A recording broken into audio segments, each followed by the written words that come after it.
കേവലം 13 വർഷം മാത്രം ജീവിച്ച് ക്യാൻസർ എന്ന മാരക രോഗത്തോട് പൊരുതി ഇന്നും സ്വർഗത്തിൽ ജീവിക്കുന്ന ഈ അത്ഭുത ബാല്യത്തെക്കുറിച്ച് നമ്മൾ അറിയണം. ഓസ്ട്രേലിയയിൽ അക്രൈസ്തവ ദമ്പതികളായ ജയശ്രീയുടെയും സുബിയുടെയും മകനാണ് ജോഷുവ. പ്രണയം മാറ്റിമറിച്ച മറ്റൊരു ജീവിതമായിരുന്നു ജോഷുവയുടേത്.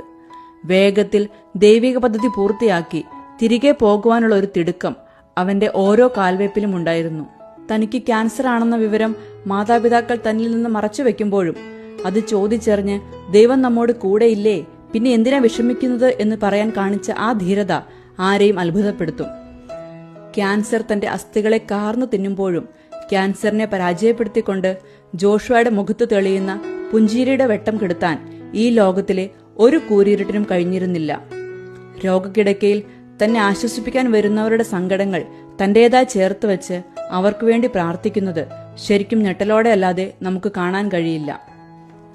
സഹനത്തിന്റെ മുന്നിൽ പതറാതെ നിൽക്കുവാൻ അവനെ പ്രേരിപ്പിക്കുന്നത് ഒന്നു മാത്രമാണ്: വിശുദ്ധ കുർബാനയോടുള്ള അഗാധമായ പ്രണയം. രോഗത്താൽ തളർന്ന് കട്ടിലിൽ കിടക്കുമ്പോഴും അവൻ ചോദിച്ച് വിശുദ്ധ കുർബാന സ്വീകരിച്ചിരുന്നു. വിശുദ്ധ കുർബാന സ്വീകരിച്ചാൽ മാത്രം പോരാ, മുഴുവൻ ദിവ്യബലിയിലും പങ്കെടുക്കണമെന്ന് അപ്പനോടും അമ്മയോടും അവൻ വാശി പിടിക്കുമായിരുന്നു. 13ാമത്തെ ജന്മദിനത്തിൽ അവന്റെ ആഗ്രഹപ്രകാരം അവിടുത്തെ ആർച്ച് ബിഷപ്പ് അവനുവേണ്ടി മാത്രം ബലിയർപ്പിക്കാമെന്ന് വാക്കുകൊടുത്തു. എന്നാൽ അന്ന് വെളുപ്പിന് 3 മണിക്ക് തന്റെ അമ്മയോട് യാത്ര പറഞ്ഞ് ഈശോയുടെ വിരുന്നിൽ നേരിട്ട് പങ്കെടുക്കുവാൻ സ്വർഗത്തിലേക്ക് അവൻ യാത്രയായി.